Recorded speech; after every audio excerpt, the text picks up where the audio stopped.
Hello and welcome to Party Select, where two dudes and a guy who's their friend talk about the best thing there is, pirate video games. Arg. My name is Shay. I'm your host for this episode of Game Select. I am joined, as always, by Kyle. Hello, good sir. Ahoy. You're wearing your pirate cap. It's just a flat cap. Ahoy and avast. And Cody, who's currently floating in the Caribbean. Yo ho ho and a bottle of rum, right? Yeah. That's exactly it. We're quoting all of the best shanties from Assassin's Creed Black Flag Resynced, the most recent Assassin's Creed game and also the best Assassin's Creed game. Sorry, it's the most recent released Assassin's Creed game based on the best Assassin's Creed game. Yeah. Facts. Is it not the most recent Assassin's Creed game as well? It is the most recent. Oh. But I didn't want to say that that Resynced is the best Assassin's Creed, because that's up for debate. Okay. We could talk about that. Is it actually better than the original? Do you guys think it should have been called Resunk? I don't. That sounds negative. And having just experienced Skull and Bones, I don't think they want any of that negativity. I think Resynced is cute with the whole Abstergo stuff. I think it's fine. It's fine. It's okay. What do you guys? Okay. So typically we do like what's your first impression thing? I want to know your guys. Like, this is before you get to the video game. You load. My microphone's running away. This is before you even get to play the video game. You boot it up, and it does like the giant kaleidoscope Assassin's Creed wind tunnel with like all the different assassins falling. Ezio and Altair. Yeah. There's like that moment, and then there's also the moment where they bring you to a menu wherein presumably if you were to have 6 terabytes available to you at any given time, you could then launch any Assassin's Creed game if they were all installed somehow on your mega server rack. What are we doing? I think that's really cool, personally. You do? And that was also in Shadows, by the way. It was. It wasn't just in this. I thought it was. That's really that's part of their Assassin's Creed Infinity initiative that they launched a couple of years ago. Call of Duty does it. I do not care for it. As a person that just wants to boot up the game that I put in my PS5 and play the video game, I dislike it. I totally understand why investors and people with Chief at the beginning of their title would be like, we're creating an entire ecosystem where people just log in and they experience everything Assassin's Creed has to offer without ever actually considering the user experience, because they don't give a shit about that. That decision was made in a boardroom, and it's useless. Okay, Cody has a dissenting opinion. I want to hear Cody's opinion. I like seeing the timeline. I mean, it could be in the game, I guess, but I like seeing the timeline when everything takes place. Who was before, who was after. I don't know. I like it, and I like the idea. I would never do it because, like you say, I don't have space for it. I don't have all the games on this console, like whatever it is. I would never utilize it in that way, but I think it's cool that I could be like, hey, let me go back to this menu. Now I'm going to jump into the guy before Edward and launch into that game earlier in this timeline. I don't know. Something about it I do think is neat for this IP where there is a timeline of characters. I think it is interesting at least. Like I said, I'd never use it, but I do think it's cool. It feels like a system that was built like outside of the development scope of all the actual video games. It feels like a thing that was built in a vacuum that no one else was told about. And so like there is no real actual integration. Whereas like there could be opportunities for cool integrations. I don't think any of that actually exists. Unless it does. There are cool integrations in this game, which we should get to, because I don't know if you guys have seen this or experimented with this at all, but I want to talk about like the core game before we get to like the microtransactions in Assassin's Creed Black Flag Resynced. And I also feel like since this is our first remake remaster on Well, Game Reimagined, Select. Dragon Quest Reimagined. Well, yeah, Dragon Quest. Okay, 7. but we had no familiarity with the original and that one. Yeah. So I think maybe we should all like talk about our feelings on the original at first, or what attachment we have to that original game before we get into this. Start us off. I don't remember anything. The only thing I remember about Black Flag is that I really liked it. I really liked it. It's just ingrained in my memory of I like this game. I remember that, and I remember I really like Adewale as a character. That crazy name has stuck with me because I remember liking his character. That is the extent of my memory of this game. I don't remember anything else going into it. So I was writing fully on the fact that I remember that I liked it. Yeah. Okay. Kyle. It's definitely the original one is definitely my favorite Assassin's Creed. I have liked most of the classic Assassin's Creeds. Yeah, I think I 100%ed it when it came out originally. I know I played a shitload of this game when it came out. So a lot of it feels very familiar playing it again. Yeah, I think I'm pretty similar to you, Kyle. It's definitely my favorite AC game. And I like it significantly more than any other AC game. And there are many AC games that I do really like. It's not like a top 50 game I've ever played, but it might be like in the top 100. I really, really loved it. Yeah. But I also don't have a super strong memory of it outside of a lot of the mechanics and ship sailing and the general structure around the random places you discover and the Templar hunts and a lot of that like normal Assassin's Creed-y kind of stuff. I don't have a lot of strong memories of the actual storyline. So that's been fun to relive. Yeah. How far are you guys in it? 6 hours I played. I just got to the Assassins. Oh, so you're still real early. Okay. Yeah. And Kyle, it sounds like you have like you've done one of each type of thing when it comes to missions and stuff like that. Yeah, that's about where I got. And then like I also spent like an additional hour just kind of sailing around, blowing ships up, getting materials. Yeah. I don't know why I did that, because like I'm locked out from all future upgrades until I progress in the story. I don't know why I was doing that, but I just felt compelled to start ticking some boxes. Right. When I should have probably been mainlining more, but I'm like 25 hours in. I've played a pretty good amount, and I've done I've not progressed the main story super far beyond, like, I've signed most of the people on to my ship. Like, I got the ship right, and I got the master at arms and one other person recently. And then I've done 2 of the Templar hunts. I think there are like 6 of them, maybe. But yeah, this is my I don't want to think tonight game. right. Just to put on for a couple hours and zone out and sail around and listen to dudes sing, and it's nice for that. I learned a very depressing fact about that the golden age of piracy, they did not actually sing shanties. That wasn't until the 18th or 19th century that they actually, sailors like and fishermen would do the shanties. So kind of sucks. Ruins it a little bit for me. How do we know that? How do we know that there weren't dudes singing? Right. You're right. They were too busy boning. You're right. Probably true. Probably true. Yeah.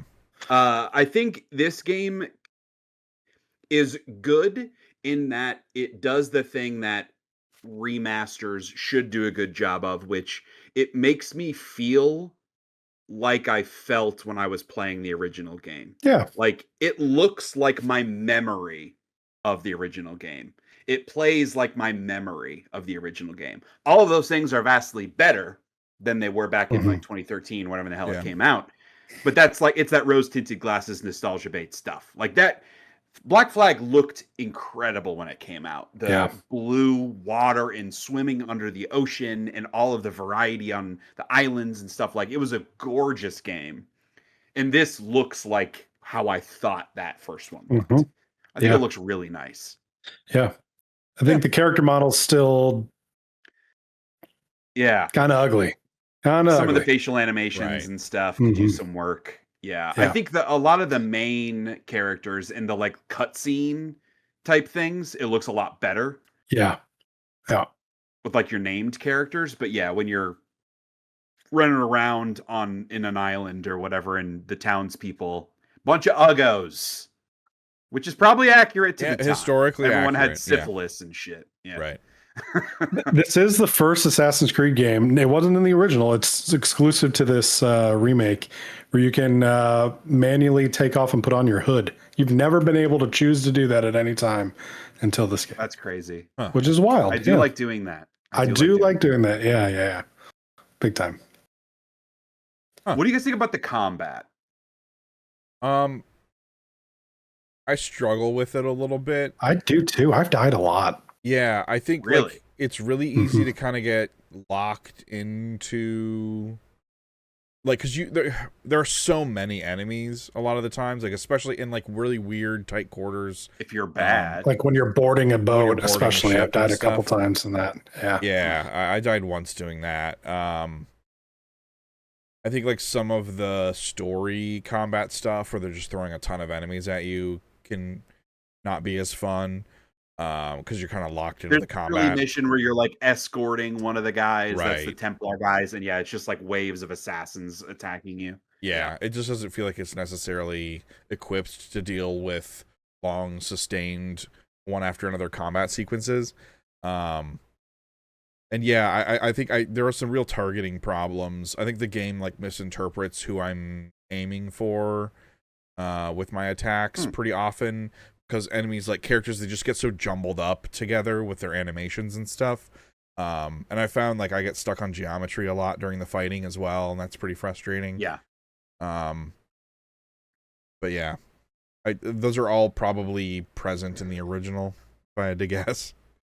Yes, but again, it's been 15 years. Right. And I know they're trying to capture the feel of the original, but I would have liked to see some more combos or like a light and heavy attack maybe, because I mostly am just finding it very boring. I'm not finding it. I don't think I've died. I don't even know that I've ever run out of healing potions. Right. But I'm finding it boring, because basically what I do is I go and I wait until an enemy attacks and I perfect parry and then I one shot take down. Yeah, and that's the thing is I'm not waiting. I'm impatient, so I get myself in trouble. I do like the kicking and stuff. Yeah. I was going to ask about that, because that's new. That was not in the original, to my knowledge. That's more recent. I don't find myself really using that much.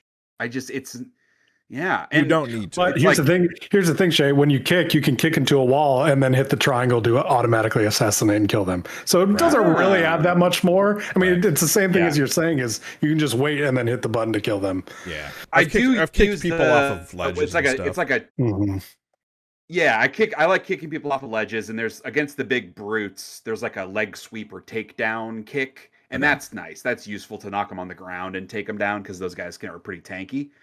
But yeah, it's the exploration I love, because it successfully recreates that feeling of exploration of the original game. Yeah, The combat is an area where it's like, I think they missed the mark not updating it for like modern combat sensibilities. Right. And the extra moves I don't think are enough in that direction.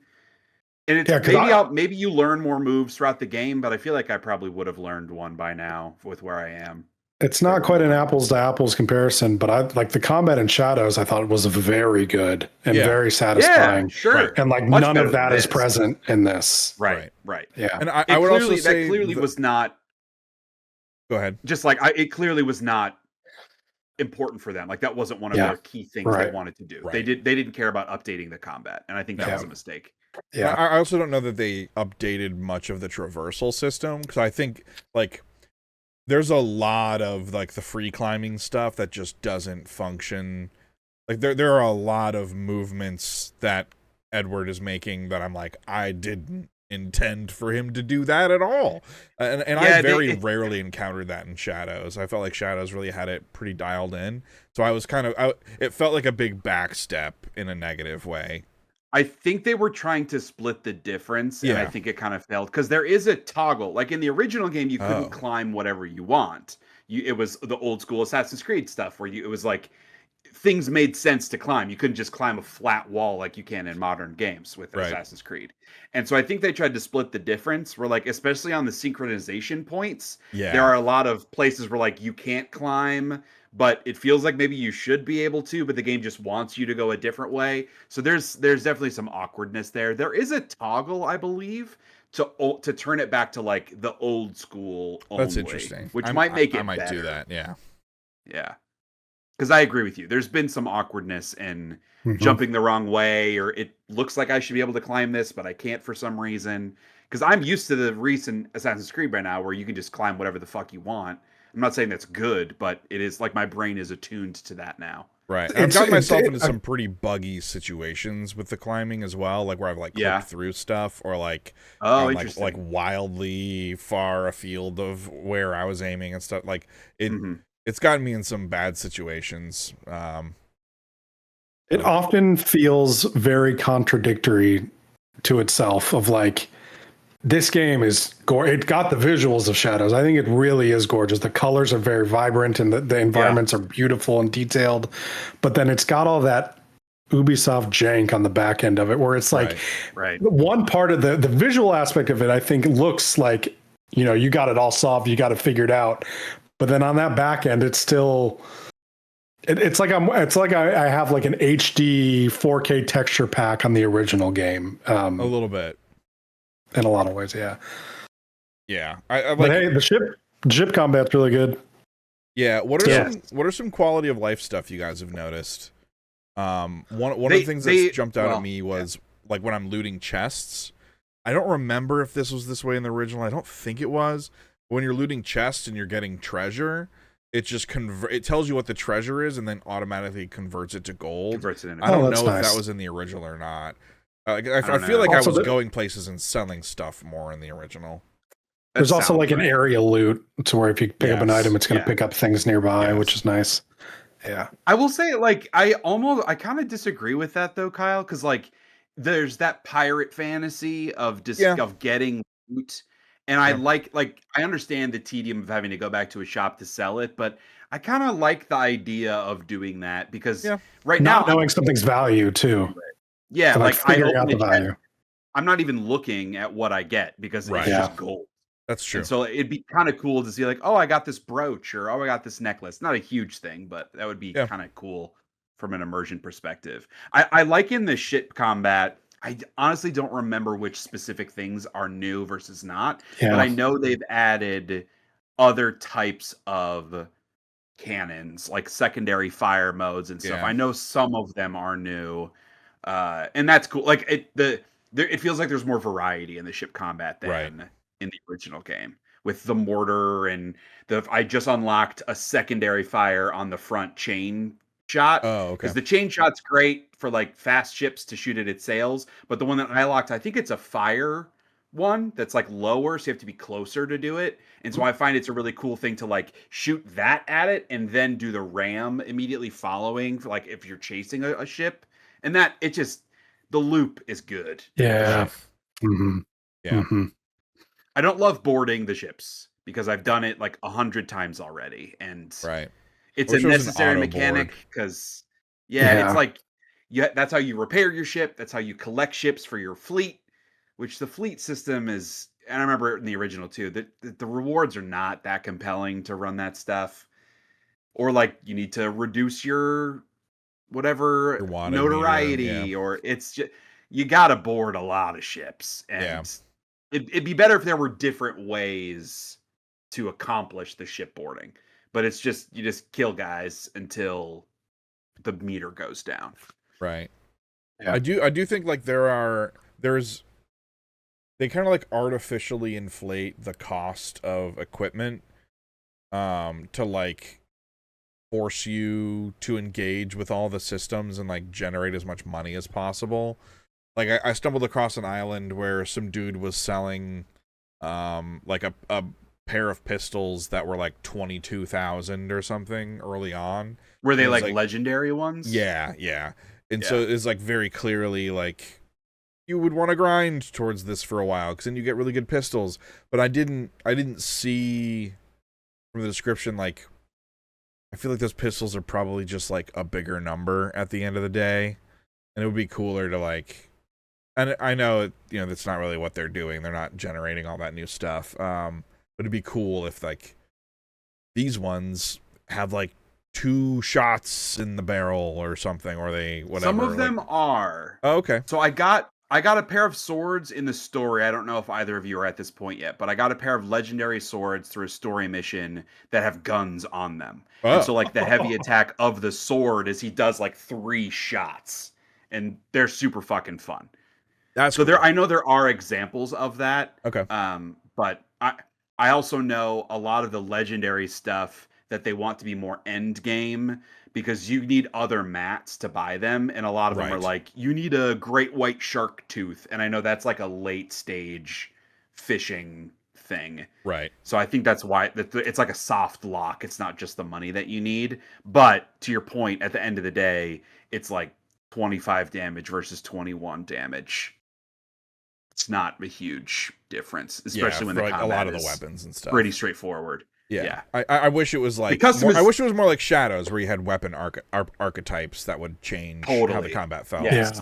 That would be more motivating. Even like and again, this would have been way more than the mostly remaster, but if they had actually invested in the combat to take like a Jedi Fallen Order style where you have different move sets based upon your weapon selection, so like you could do a dual sword, or you could do a single sword, or like a rapier and a pistol as your like, that sounds pretty fun, right?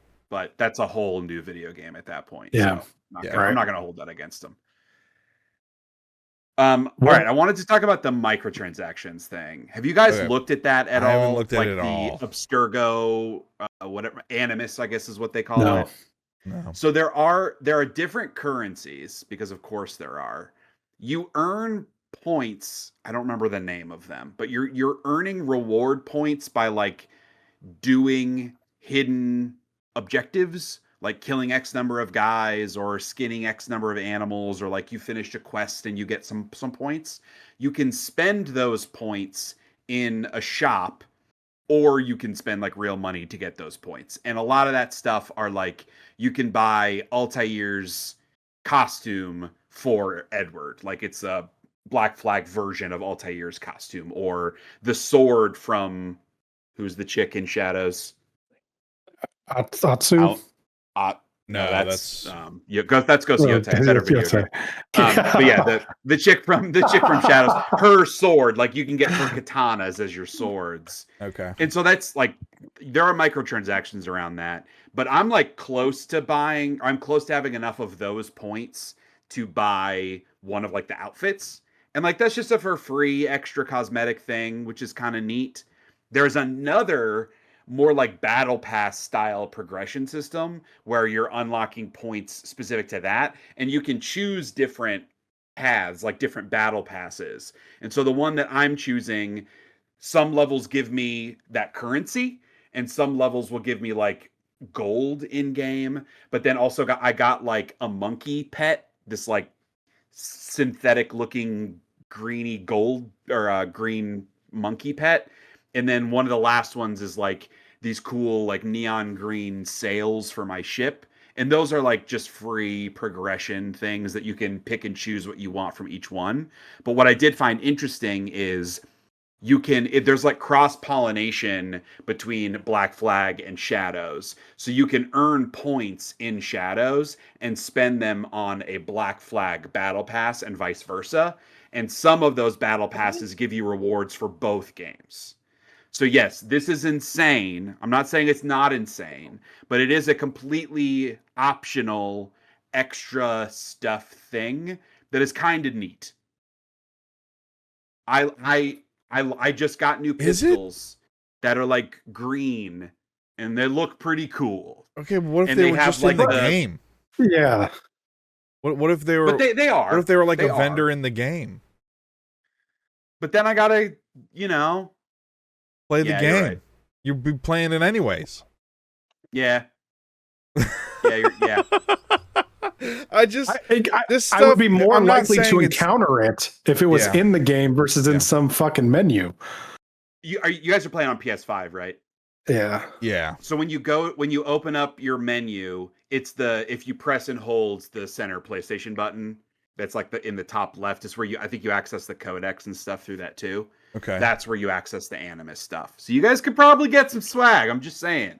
You've probably earned enough points to get some swag. It feels weird because it feels like I'm bringing in something from outside the game into the game's world, and my brain doesn't like that. And I'm not trying to like manufacture things to not like about it just because it's microtransactions, but like something about it feels different than if it's like achievable in the game world than in some sort of battle pass. And it's different from like a game as a service game, right? Because like Helldivers, they do a lot of lore building around their battle pass versions and stuff like that. Or even a game that's like Apex Legends or Call of Duty with their battle passes. Those are games that don't care about their lore and their world building. It's about the competition or whatever.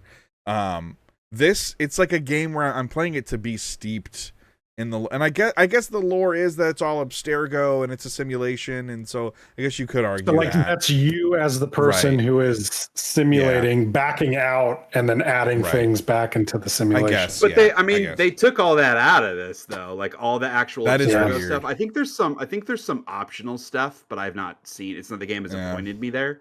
But that does make it extra weird because they took out all the first person Abstergo stuff, which I'm glad of.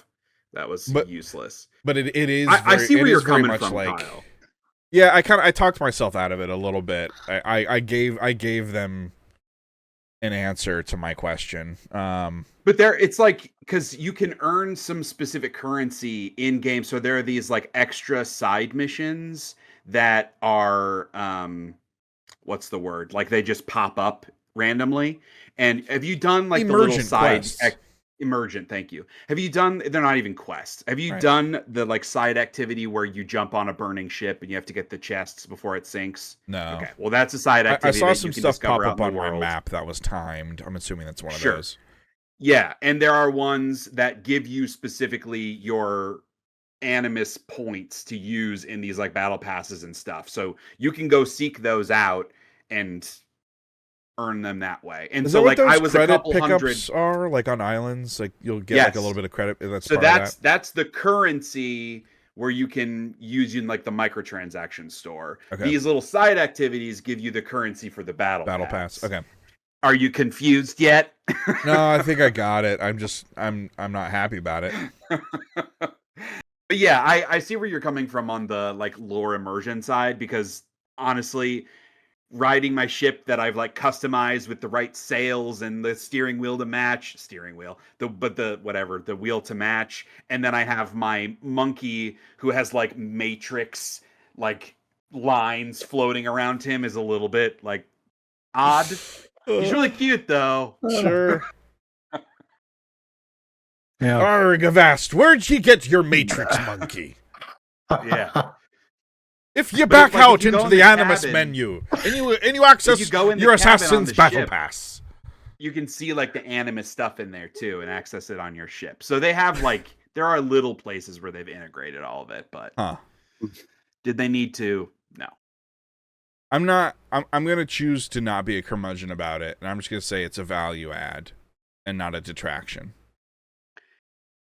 Yeah, it's complicated, right? It's a single player game. And you guys are right. If all this stuff was just in the game, I would prefer that. I would prefer that. Yes. Than having to load in a menu. And just the fact that you can buy this bullshit with real money. And there's a whole other store, a real money store that I've not even looked at, where you can get insane armor looking stuff. Like stuff is cringy as fuck. Yeah, we'll let the Saudi princes, do their aura walking with their paid DLC and their single player. Right. They'll spend $20 on a suit of knight armor that their pirate can wear. Yeah, we'll let them do that. Enjoy your drip oil is pretty money. Good though. Yeah, I've bought some other like costume sets and colors and stuff. And okay, how does it stack? How do you think it stacks up against the Ghost of Tsushima or Ghost of Yote? Not close. Not comparable. Okay, no way. The Ghost of Tsushima and Yote is like literally the best drip in any video game I've ever played. Like hands down. It's nice to be able to customize your look. Okay. That's the most that I'll say about it. It's better than just wearing your Edward Kenway robes the entire game. Sure. Yeah. I feel like you I can match my outfit to my sails and stuff. Couldn't you get Altair's robes or some of the other assassins' robes in the original game? It was probably like a pre-order bonus or something. Well, no, I thought there was like some legendary treasure hunting stuff you would do, and you could get outfits in the original. 3, you definitely could. Maybe I know. I think 3. There are 2 optional long-term quests in this game that unlock armor, I believe. One is the Templar hunts, and one is the like Mayan steles. There's like 16 of them that you have to collect, and I believe both of those give you new armor. Okay. So that might tie in to the old AC stuff. I don't know, but I know specifically there's an Altair, Ezio, and whatever her name is from Shadows. Those 3 armor sets I have seen in this, like, I thank you, that are in the shop that I'm talking about. So maybe it's just a different Altair one. All right. But they look pretty good. There's one for the dude too, Yasuke. There's one for him that looks pretty sick. That would break my immersion too much because it's got like the horns and stuff. Right. It does look cool. Pirate. Yeah, exactly. That sounds pretty fucking cool, dude. It does. They should build a game around that idea. Like, I just thought of a video game idea right now. It's Teenage Mutant Ninja Turtles, but it's not the Turtles. But it's like, you know how the OCD autism of it, where it's 4 different colors and like each have their favorites, each color different weapons. It's that, but it's 4 different like badass hero archetypes. You have like a samurai and a pirate and like an assassin / thief and like a knight, like a sword and shield knight. And those are your party, and you can swap between them with different combat styles. Sounds like a pretty good video game. Can I interest you in the hit video game For Honor? Absolutely not. But you're right. That's exactly what that is. Pretty cool video game. I don't want to play it, but it's pretty fucking cool. Right. If they made a single player one of those, it could sign me up. So that's Black Flag. Anything else about Black Flag? I think those follow missions and the eavesdrop missions, I think all that stuff still sucks. They haven't fixed that. They have. Because if you fail, you don't fail. You then can like fight the guys and kill him and pick up a note for the information. It's not. I guess I didn't fail. Wow. Okay. Never mind. And the auto follow adds a lot. Auto follow. The auto follow is very nice. Thing. Yes, that's great. And also for the ship, you can do that too. You can like pick a destination. Although it will run you into other ships, which is not ideal. You're just like, I'm just sailing. You just like run over a merchant vessel. Like, whoops. The white line, you know? I don't know. To me, it sounds like both of you guys are kind of like, about it. I don't think I'm going to play anymore. Oh, I will. I'll probably get the platinum. I just haven't been playing it. I might go for the platinum. Wow. Just because it's one of those games. I got the platinum in Assassin's Creed Odyssey. I played that game for like 120 hours. Yeah. That's deep a big in one. COVID depression. That's a big one. That was the perfect time for that. Yeah, once I 100% a game, I kind of have a really hard time going back to it ever again. Yeah. And I know I 100%ed this when it came out. I 100%ed Ghost of Tsushima twice in 2 years. I know. It's a good video game. Yeah. Well, all right. That's Assassin's Creed Black Flag Resynced. Wow. According to this guy. According to that guy. Resucked, more like. So if you've been playing AC BFR, drop a comment. What are you thinking about it? Yeah. Would love to hear from you guys. After we record this episode, well, we're done recording in a couple of minutes here. Yeah. We're gonna go play some Halo remaster, and we intend to do a conversation on that at some point in the future also. So make sure you subscribe. Stay tuned for that. Because we've got a bunch of Halo knowledge on this pod. Yeah. Not me, but these other two fellas. It's like all the entire Halo contents boys. of Halo Waypoint downloaded into my brain. So exactly right. And I will be the curmudgeon on that one. You can't even fucking ADS. What kind of a game is this? You can't if weapon is a scope. You might be surprised. You might be surprised in the remake. If they added an ADS, that's even worse. For every weapon. Worse. Rewriting history. All right, cowards. We don't need to talk about Halo right Fucking cowards. Gamers are soft. Not like the pirates of old. All right, that's going to do soft. it for this episode of Game Select. Thank y'all for watching. We'll see ya. Yarr.